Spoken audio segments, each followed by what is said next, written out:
Deus tem falado poderosamente conosco através da palavra dele, da revelação da palavra dele nas nossas vidas. Amém? Nós estamos falando sobre a unção do Espírito Santo.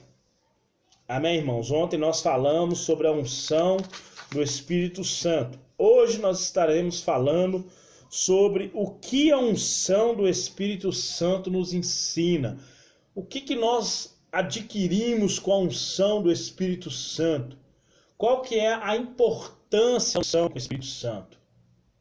Irmãos, é bom a gente ter em mente que o Espírito Santo de Deus é que proporciona a presença de Deus na nossa vida. Sem o Espírito Santo, nós não temos a presença de Deus na nossa vida.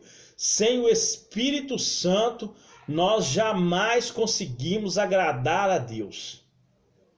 A palavra do Senhor fala no livro de Hebreus, capítulo 11, versículo 6.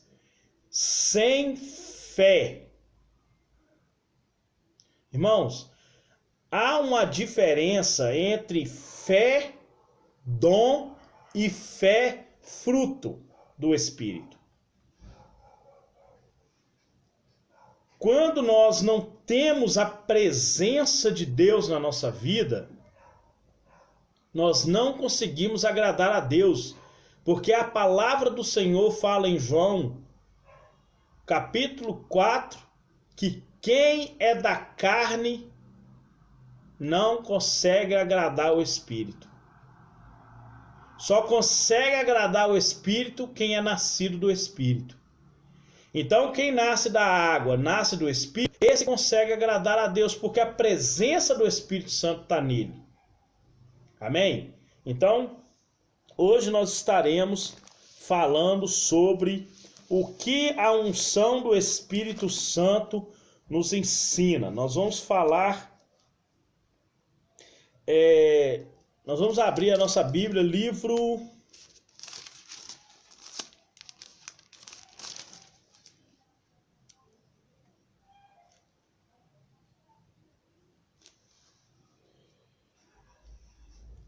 de João.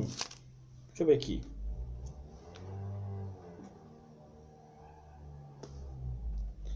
Livro de João, Evangelho de João, capítulo 16, versículo 13. Vai falar sobre o que a unção do Espírito Santo nos ensina. Nós, irmãos, nós temos a capacidade de aprender, de aprendizado, de decoração. Nós, como seres feitos à imagem e semelhança de Cristo, de Deus, né? Deus nos fez a sua imagem e semelhança, nós temos capacidade de memorização. Então hoje nós estaremos falando sobre o que o Espírito Santo nos ensina. Então, Evangelho de João 16, versículo 13. Para quem está acompanhando, abra a Bíblia aí, Evangelho de João 16, 13. Vai falar assim: mas quando vier aquele Espírito da verdade, ele vos guiará em toda a verdade, porque não falará de si mesmo, mas dirá tudo o que tiver ouvido e vos anunciará o que há de vir. Amém? Então, o que a unção do Espírito Santo nos ensina? Tudo aquilo que Jesus falou. Se nós voltarmos um pouquinho, no mesmo Evangelho de João 14, versículo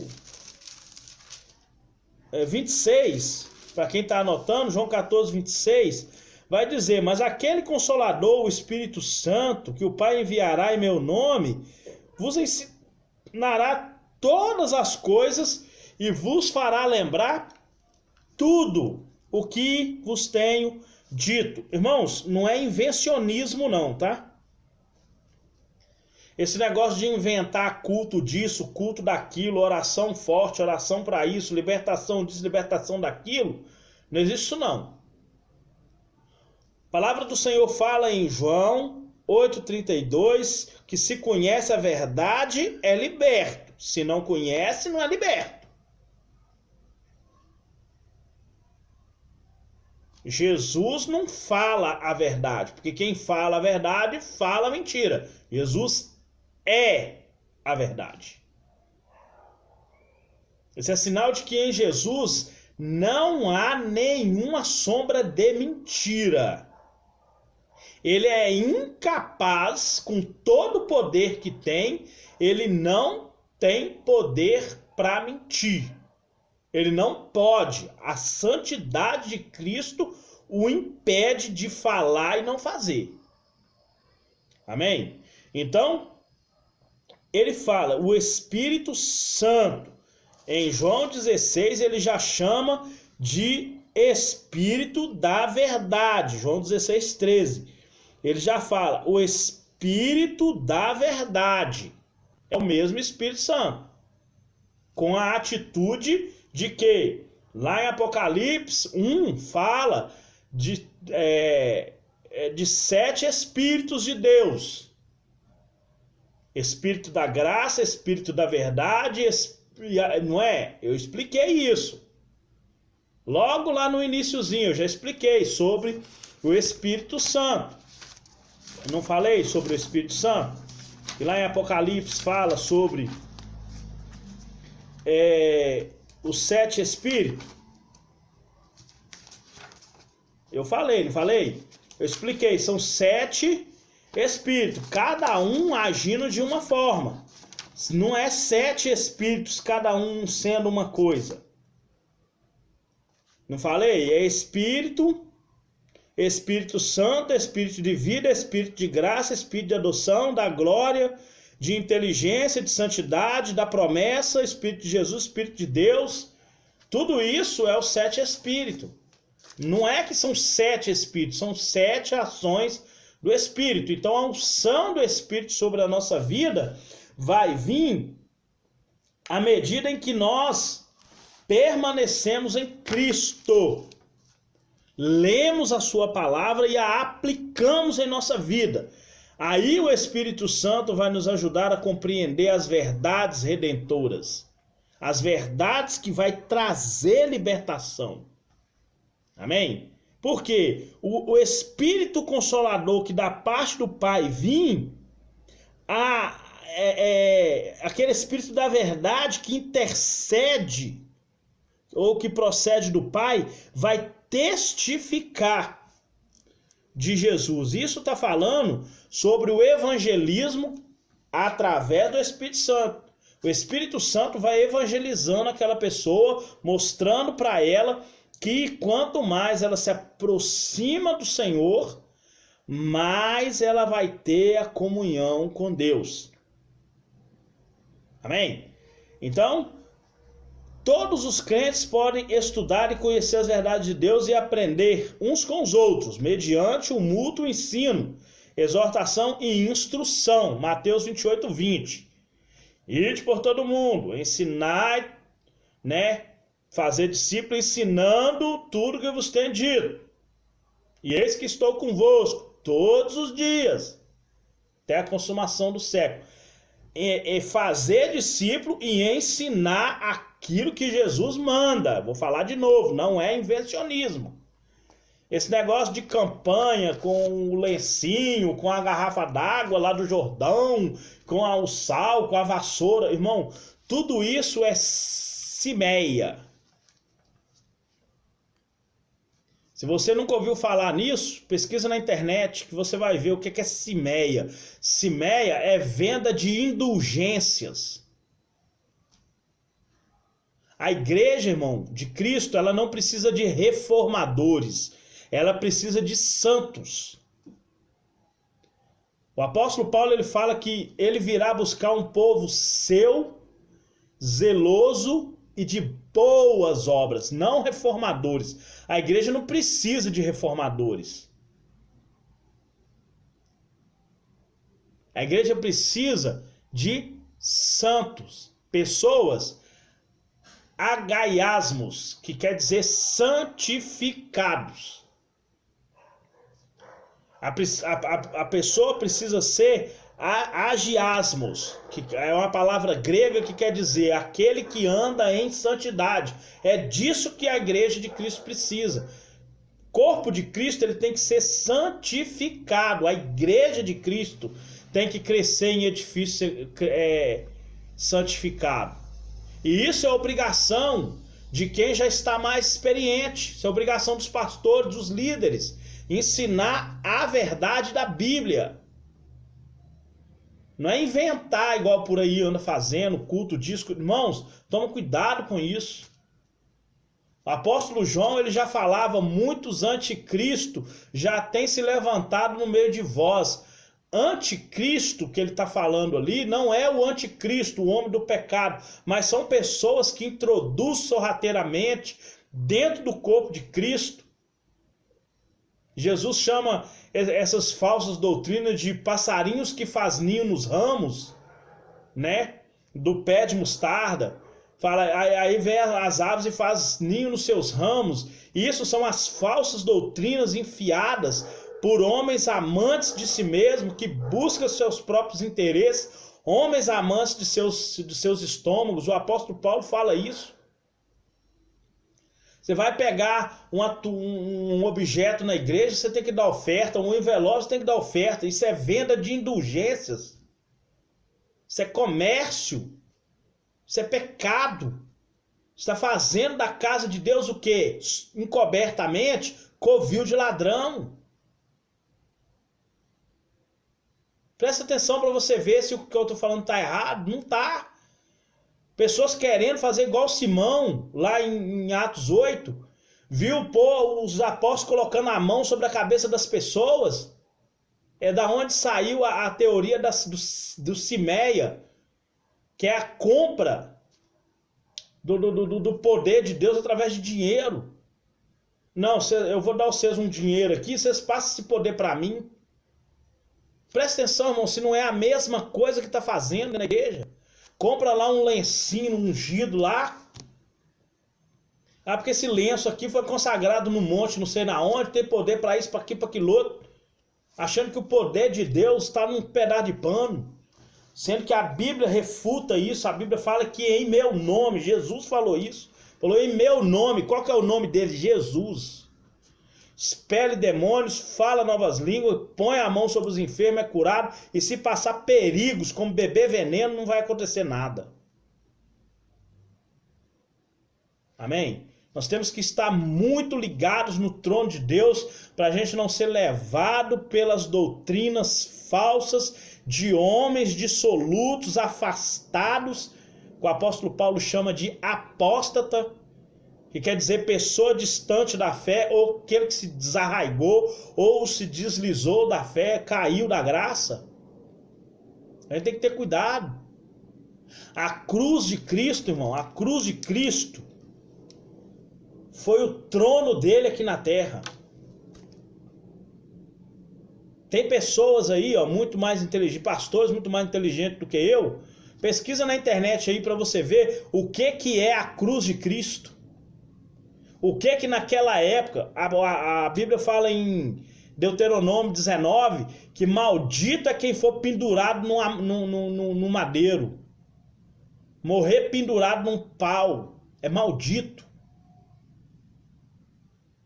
Isso é palavras mínimas. A crucificação foi criada pelos filisteus, copiada dos cananeus. Era um meio de vida, um meio de assassinar uma pessoa dos mais cruéis que existia na época. Que pendurava a pessoa lá, largava ela pendurada lá até o sangue todo escorrer do corpo, a pessoa morrer à míngua. Quando eles viam que estava demorando demais a morrer, quebrava as pernas. Para a pessoa ter uma hemorragia, a hemorragia ia parar no pulmão, a pessoa morria de hemorragia. Tentaram fazer isso com Jesus, mas para cumprir o que estava escrito, né? Davi nem sabia que seria colocado isso. Para tipificar o sofrimento de Cristo, Davi escreveu: nenhum dos meus ossos se quebrou, porque o Senhor me guardou dos ímpios. Né? Tá lá no Salmo 77, parece. Então, irmãos, a gente tem que ter em mente que a obra do Espírito Santo é que vai nos aperfeiçoar até nós chegarmos à estatura do varão perfeito. Amém? Crente cheio do Espírito Santo rejeita. Se o crente cheio do Espírito Santo rejeitar a direção e a operação de que pode fazer o homem se convencer do pecado, do juízo e da justiça, e não mortificar as obras da carne, através da comunhão com o Espírito Santo, morrerá espiritualmente. E morre mesmo, viu, irmãos? A palavra do Senhor fala: salário do pecado é morte. Ou seja, a recompensa de viver uma vida afastada do Espírito Santo é morrer. E isso aconteceu com Adão. Nós podemos ver que o Adão, ele decidiu por sua própria conta a viver uma vida afastada de Deus. Ele tinha plena comunhão com Deus. Deus criou o homem para ter plena comunhão com ele, mas ele preferiu se afastar disso. Ele preferiu. Somente os que recebem a verdade e são guiados pelo Espírito de Deus são filhos de Deus. Romanos 8,14. Falar que é filho de Deus tem que entrar nos requisitos de Mateus 5, 43, 44 e 45. Se não entrar nos requisitos, não vai ser filho de Deus, porque não é guiado pelo Espírito Santo. Amém?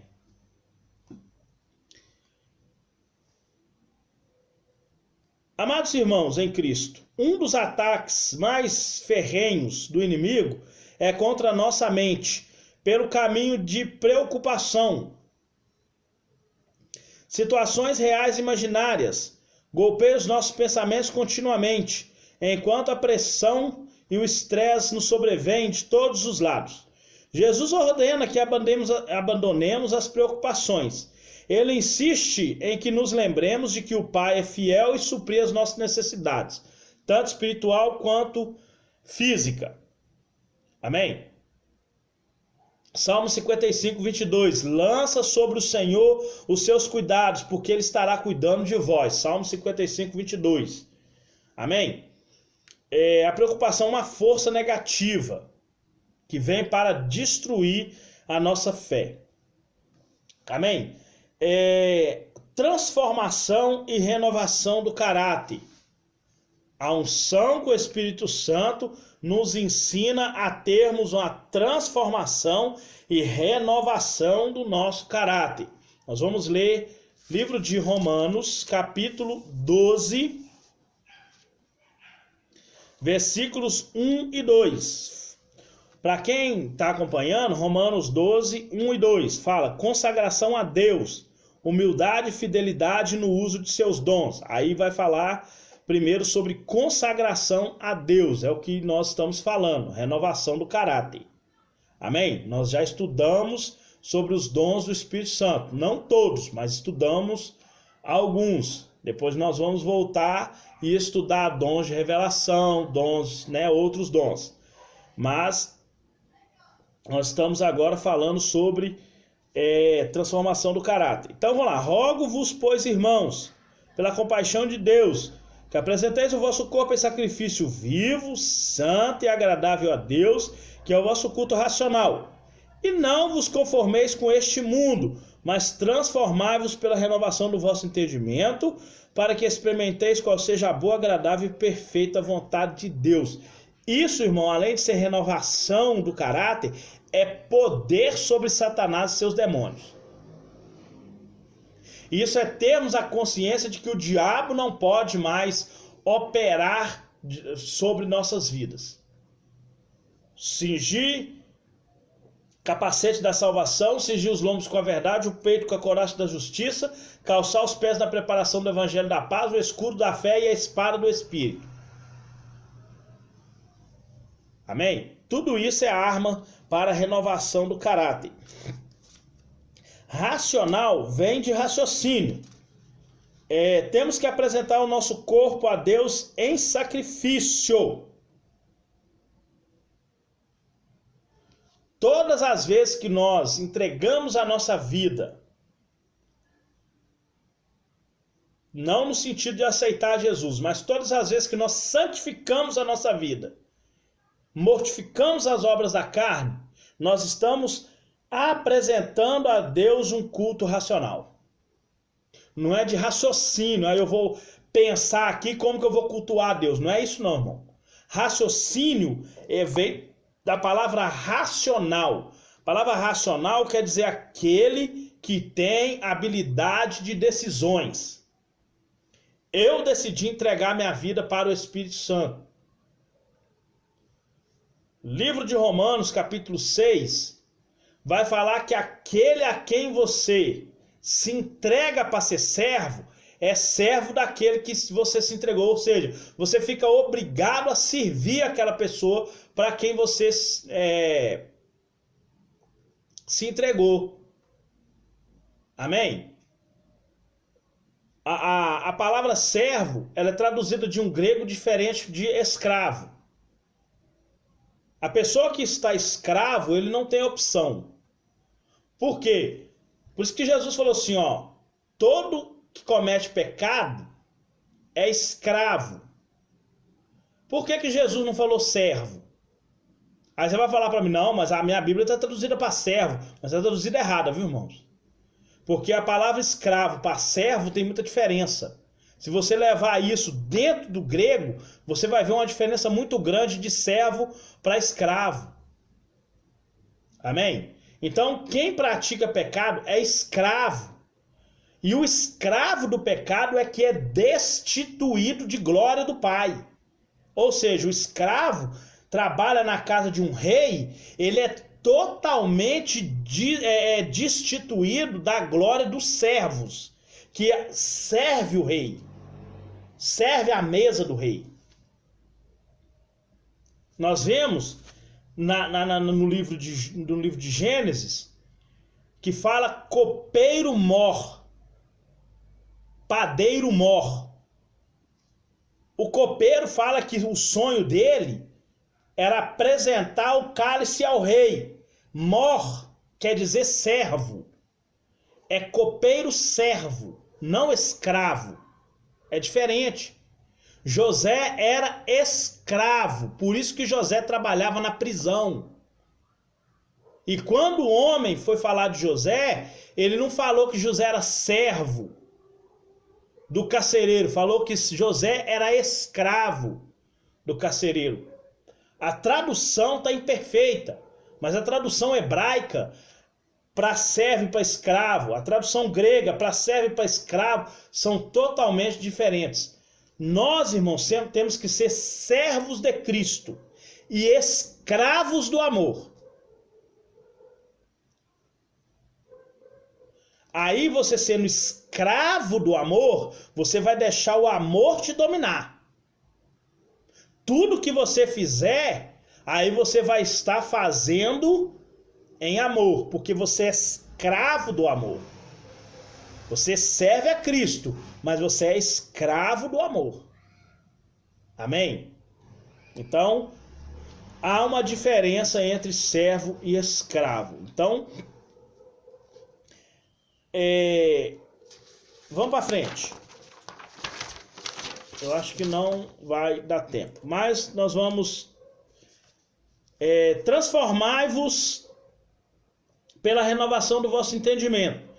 Existem dois caminhos: caminho de perdição e caminho de Deus. Caminho de perdição é o caminho da humanidade. Nesse caminho do homem encontra-se a vontade humana e o amor humano. Nós vamos ler Provérbios 14.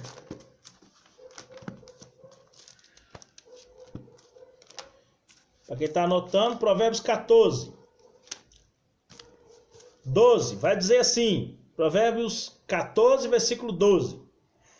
Há caminho que ao homem parece direito, mas o fim dele são, tá no plural, viu?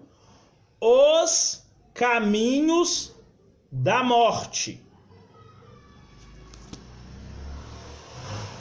Vamos ver se dá para você ver aqui.